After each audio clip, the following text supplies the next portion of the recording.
Nasa Taiwan tayo ngayon, brother. Yes, mentor. Ang daming flowers, oh. Ano daw to eh? Dito daw to sa sa flower garden. Ang lamig. Sa Taiwan. Pero parang kailan lang, no? Kung i-imagine mo, brother, kung titingnan mo yung buhay natin ngayon, parang kailan lang. Kasi ako, 2020, mag-isa lang ako eh. Yes. Alam mo naman yan. Yes, mentor. Tapos nung dumating ka sa hub, hindi pa ako millionaire circle. Tama? Hindi pa millionaire circle. Mas lalong hindi ka. Ngayon siguro ganito. Ikwento mo sa amin. Ikwento mo sa akin ngayon. Ano yung background mo before? Yun. So ako, mentor, before ako nakapag-start totally dito, dati akong gasoline boy. Pampatendan. Ilang taon din? Kumbaga nasa 4 years din. Tagal-tagal din, ano? Yes po. Kumbaga sa akin naman, before ako ma-involve sa pagiging gasoline boy, totally naging trabaho ko, naging construction worker. Nakaranas ka ng gano'n? Experience ako mag-construction worker. Aside sa gasoline boy? Yes, aside sa gasoline boy. Aside sa pagiging construction worker, na-experience ko rin magtanim ng palay. Grabe, province. Yung kasi experience si province namin is Pampanga. So, sa Pampanga. Panggalatok. Kapampangan. Kapampangan. May Kenny. So, alam mo na natin, pag probinsya, di ba, hirap talaga ng buhay. Kailangan kumayod talaga. Pag walang kayod, wala din. Tama eh. Kumbaga sa akin, experience kong maging car wash boy. Marami akong halos, kumbaga ako yung tipo ng tao na hard worker. Bata pa lang, talagang gusto nang kumita para makatulong sa magulang, makatulong sa family. Kasi ang goal ko is matulungan ko yung magulang ko. Kasi nakita ko ang problema namin, parati nag-aaway magulang ko. Walang sinasabi kundi wala tayong pera. Puro walang pera. Literally. Pero, ikat kita doon. Iyon ba yung nag-push sa'yo na yung sa ganong experience kahirapan, yan yung nag-push sa'yo nung nakita mo yung online na may posibleng mabago ang buhay, kaya ka naghaw? Yes, mentor. Kumbaga ako, nakita ko kasi sa sarili ko, matagal ako nagtatrabaho. Matagal ako naging empleyado, pero walang nangyari. Walang edad lang. Savings. Edad lang nadagdag. Pagpasok ko nga ng gasoline boy, paglabas ko gasoline boy. Buti hindi babae. Ay, hindi. Siguro kung wala ako sa ganitong community ngayon, siguro may asawa na rin ako. Oo, kasi yun ang normal na nangyayari sa probinsya. Yes, oo, pag sa province. So, nung nakita ko yung ganitong klaseng online, dito ko nakita na pwede pa pala magbago yung buhay. Meron palang tao, may community na tutulong sa'yo para makuha mo yung pangarap mo. Kasi sa akin before, nung nasa Pampanga ako, nasa province ako, puro barkada eh. Wala kaming ginawa kundi gala. Tapos hindi ganito yung tsura? Hindi. Sobrang layo. Ang payat ko dati. Tapos ang itim-itim ko. Dami ko din pimples. So, ngayon, dito ko nakita na bilang sarili mo yung mag-i-improve eh. Even yung attitude mo, yung ugali mo. Yun. Kumbaga, isa yun sa mga mababago dito. Magbabago para sa'yo. Kumbaga, kasi pag ginusto mo yung isang bagay, wala kang ibang gagawin, kundi i-pursue talaga. Kaya nakita ko tong ganitong klaseng opportunity, ginrab ko talaga siya na sabi dito, pwede mabago yung buhay mo, maging successful ka. Then, ito, grabe ngayon, nasa Taiwan tayo. Ramdam mo na ba yung ramdam mo na ba yung success na, kahit pa paano, kasi imagine, dati sinundo lang din kita. Yes po. Tapos ramdam mo na ba ngayon, parang kailan lang, pumasok ba to sa isip mo? Kasi naka-experience ka na travel sa Cebu, sa Bohol. Pumasok ba to sa isipan mo, sa puso mo na magkaroon ng travel international? Actually, dati, nung wala pa ako sa ganito, ini-imagine ko. Na-imagine ko na. Kumbaga, As in? Na-imagine ko na gaano kaya kasarap kapag makapag-travel ako international. Power of attraction, brother. Yes po. Grabe pala. Totoo talaga siya. Totoo talaga siya. Kasi hindi mo siya alam kung paano siya gagawin, pero pinangarap mo na pala ito. Yes, pinangarap ko na po. Kumbaga, sa utak ko pa na naglalaro na. Pero wala ka pang idea kung paano siya gagawin? Wala pa. Actually, wala pa talaga. Kasi ang goal ko before talagang, kung hindi ko ito nakita, maging OFW. Nagbabalak ako mag-Japan. Kaya yung pumasok sa'yo na parang makapag-travel abroad? Yes, para makapag-travel. Kasi kapag kumita ka na malaki, makapag-ipon ka. Yun yung mindset ng Pilipino eh. Pag nakapag-ipon ka, pang-travel. Kaya boss, pag naubos, kayo dulit. Tama. So, ganito. Siguro i-short natin. Ano na yung Nicole ngayon? Ano na yung Nicole ngayon sa panahon ngayon na nasa business ka na, nasa online business ka? Anong meron ka na? Yun, siyempre sa akin, dami na eh. Kumbaga, paunti-unti ko na nakukuha yung pangarap ko dito, yung dream ko. Isa na itong Taiwan. Kumbaga, first time ko makapag-international travel, tapos Taiwan pa. Taiwan. Ang sulit dito, hindi lang yung isang araw, 2 araw. 5 araw. 5 days, grabe. So, ako naman, nung eto na ako ngayon, dito ko na actually na-hit yung first million.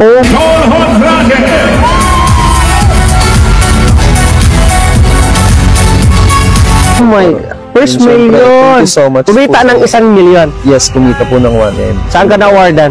Na-awardan ako sa MOA. Mall of Asia Arena? Yes, hindi nga inaabot. Akala ko abutin pa ng Philippine Pero dahil na-hit na natin kagad, MOA Arena. MOA Arena. Aside sa Millionaire Circle, ano Kumbaga, nagkaroon na rin ako ng ranking mentor. Yung dating hindi na a-awardan. Kasi sa eskwela, bulak-bulak ko eh. Ako yung tipo ng tao na palakating.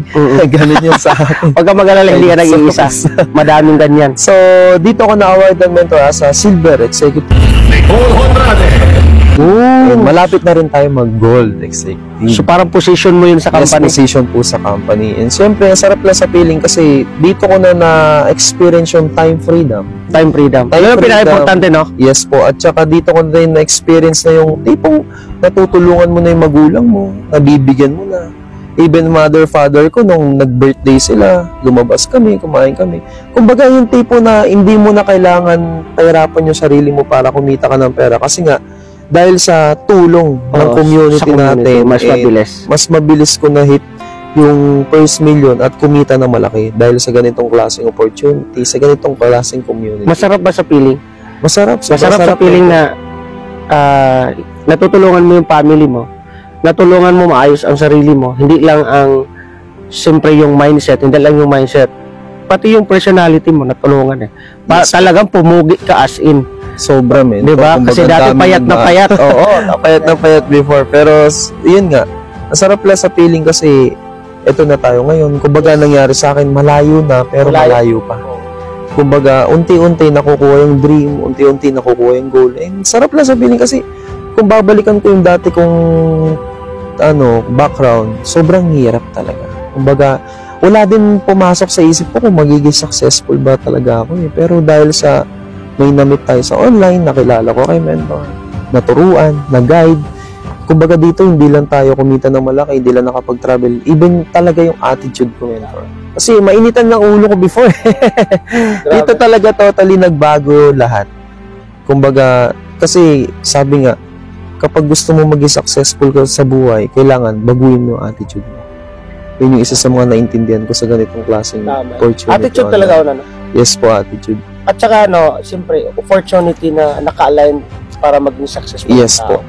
Kasi kahit anong sipag natin, kahit may attitude pa tayong mabait, kunwari tayo, di ba? Yes. Pero kung hindi rin naman naka-align yung ginagawa natin to become successful, wala pa din. Yes, kaya nga, magkaano talaga siya, magka-equal, kumbaga magkasama talaga. Yes po, kumbaga kailangan alignment siya, mentor. Sige, ganito na lang. Message mo na lang kay Nicole 3 years from now, ano na kaya si Nicole? So sa akin, mentor, 3 years from now, ano ba na si imagine Nicole? mo na ba yan? Yes, mentor. Kasi ngayon nakapag-Taiwan ka na. Yes. At the moment, ini-interview kita andito sa garden mismo ng isa sa pinakasikat na spot dito sa Taiwan. Yes, dito kita na-i-interview. Ito, maybe itong inuupuan natin ngayon, babalikan natin to. Yes, pero, mentor. Babalikan natin to, pero mayroon ka namang i-interviewin, downline mo naman, leader mo Yes, naman. leader ka naman, mentor. So, sa ngayon akin, siguro 3 years, yes, 3 years from now. Sa akin, mentor, 3 years from now, nai-imagine ko na maraming international travel. Kumbaga, isa sa mga mapupuntahan ko dyan, Maldives. Yun, isa sa mga goal ko. Tama ko dyan, ha? Yes, mentor, kasama ka. Siyempre, isa sa mga spot ko din dyan, US. Makapag-US trip sa company natin. And siyempre, ang goal ko, 3 years from now, so sa 3 years from now na yan, kumikita na ako, average ko dyan, 500,000 to 1 million Per month. monthly. Nakikita ko yung sa sarili ko sa 3 years na yan, may sports car na ako. Naka-multiple cars na. Sa galing na meron ka, sa improvement sa sarili mo na meron ka ngayon, kapag ito todo, magmamasab ka lang talaga. Sobrang sulit magiging Yes, resulta mo, mentor. brother. Kumbaga sa 3 years na yan, mentor, nakakreate na ako ng 20 millionaires club sa 3 taon na yan. And Pwede. meron na akong mga nasa 200 to 300 full-time hubbers. Pwede. Yun yung goal ko Oo. sa 3 years na yan. Pwede. And sa 3 years ko na yan, kukuha ko parang top 50. Tapos, Easy. top 50, I mean sa akin, mentor, sa mismong grupo ko, Okay. top 50 na isasama ko dito sa kanya. Oh my na goodness. makakapag-travel. Wait, possible yun, brother. Kasi alam mo naman, ako nagsimula, di ba? Yes. Mag-isa ako halos noong 2020. Tama? Bago kayo dumating, mag-isa ako eh. Hindi pa ako IMC. Yes po. Ano ngayon? Mag-isa, 2024. Tapos wala pa tayong solid na online before. At wala Yes, pa tayong mentor. sistema masyado sa pagpapa-full time. Pero nagawa natin ngayon mag-70 full time. Yes. So, ibig sabihin yung sinabi mo na 200, 500,000 to 1 million per month. Reality siya kasi because ngayon, aside sa may sistema na, nagsimula tayong madami, may community na, tulong-tulong, mas magiging reality, mas magiging mabilis na sa 3 years, yung sinabi mong 200 full-timers, kayang-kaya siya. Yes, Kasi mentor. magduduplicate kasi talaga. Yes yan. po. Siyempre, ako, bilang sa akin, ang gusto ko kasi mangyari, siyempre, bawat monthly, yearly, nag-i-improve ako. Mas lalo kong gagalingan, mas lalo ko sisipagan. Ang goal ko kasi, mentor, talagang totally makakreate sa 3 years na yan, 20 Millionaires Club. Kumbaga, i-hit ko yan, tapos, para marami tayong matulungan na even, kumbaga, ibang background lang din before. Kasi ang goal ko, mentor, maraming mapauwi totally na OFW. For good. For good. Kasi mother ko, nakita ko sa mother ko na before na OFW siya, sobrang hirap. Hirapan. Hirap kumita, tapos walang naiipon. Kaya yun talaga yung pinaka-goal ko, magpayaman, nasa damakmak na OFW at makatulong makauwi sila for good. Siguro message ko na lang, then, tuloy-tuloy mo yung laban na yan. Yes po. Pangarap ko yan. Kasi katulad ko ngayon, nakukuha ko yung pangarap ko. Nasabi ko rin to sa sarili, di ba nag-first international travel ako, Yes, Hong Kong. Kasi sinabi ko sa sarili ko, darating ang point, makakasama ko yung mga leaders ko. Yes. And nangyari yon. Siyempre, nakapunta tayo ng Singapore and Malaysia, kasama ko yung mga kapatid ko, mga leaders ko. Yes. Nakapag-cruise ship. Tapos, alam mo naman, nakasama ka na rin sa local. Yes Ang dami. And ngayon, nakasama ko kayo. Si Taiwan. Gilbert, di ba? Yes. Si GR, si Leo.